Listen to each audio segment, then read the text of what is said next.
Hi hello welcome to post 360. నేను మీ మురళీరాపల్లి.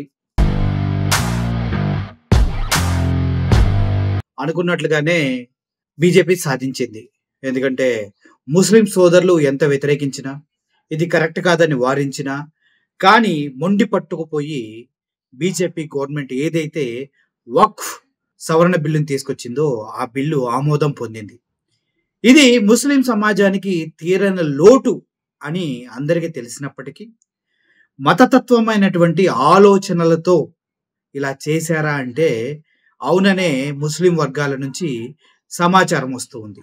నిజానికి ముస్లిం సోదరులు ఈ బిల్లు ద్వారా ఎంత లాస్ అవుతారో, ఎంత డ్యామేజ్ అవుతుందో పూర్తి స్థాయిలో కొన్ని రోజుల్లో తెలియబోతుంది. ఎందుకంటే ఈ బిల్లు లోక్సభలో ఆమోదం పొందింది. ఎన్నో విధాలుగా అనుకున్నారు. టీడీపీ పార్టీ వాళ్ళని అడిగారు, జేడీయూ వాళ్ళని అడిగారు, పవన్ కళ్యాణ్ అడిగారు ఈ బిల్లుకు మద్దతు ఇవ్వకండి, ముస్లిమ్స్కి అన్యాయం జరుగుతుందని. ముస్లిం నేతలంతా దీనిపైన పూర్తిగా అడిగారు. అయినప్పటికీ కూటమి ప్రభుత్వం దీనికి వ్యతిరేకంగా ఓటు వేయడం జరిగింది. టోటల్గా బీజేపీకి ఉన్న స్ట్రెంత్ 293. అయినప్పటికీ 296 వచ్చినాయి. అంటే 3 బయట నుంచి ఓట్లు వచ్చినాయి. అంటే బిల్లును సమర్థించేవారు బయట చాలా మంది ఉన్నారన్నమాట. అదేవిధంగా ఇండియన్ కూటమి వీళ్ళకి సంబంధించి 236 మంది ఓటు వేయటం జరిగింది. ఏది ఏమైనప్పటికీ ఈ బిల్లుని ఎవడో ఆపలేకపోయాడు. మోడీ గారు ఏదైతే అనుకున్నారో అదే జరిగింది. సో ముస్లిం సోదరులు ఒకసారి ఆలోచించవలసిన అవసరం ఎంతైనా ఉంది.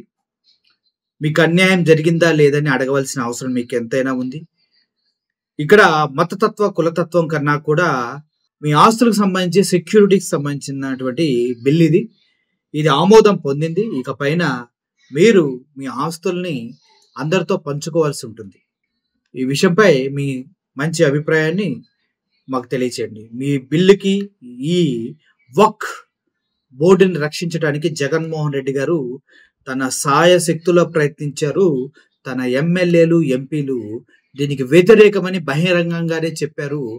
కూటమి ప్రభుత్వం అధికారంలో ఉన్నప్పటికీ కూడా ఆ ధైర్యానికి, ఆ సాహసానికి జగన్మోహన్ రెడ్డి గారికి సెల్యూట్ చేస్తూ ముస్లిం సోదరులంతా అమలైన బిల్లుని, దానిలోని అంశాలని పూర్తిగా తెలుసుకొని మలగాలని కోరుకుంటూ సెలవు తీసుకుంటున్నాను. Thank you for watching this video. Murali signing off. Thank you so much.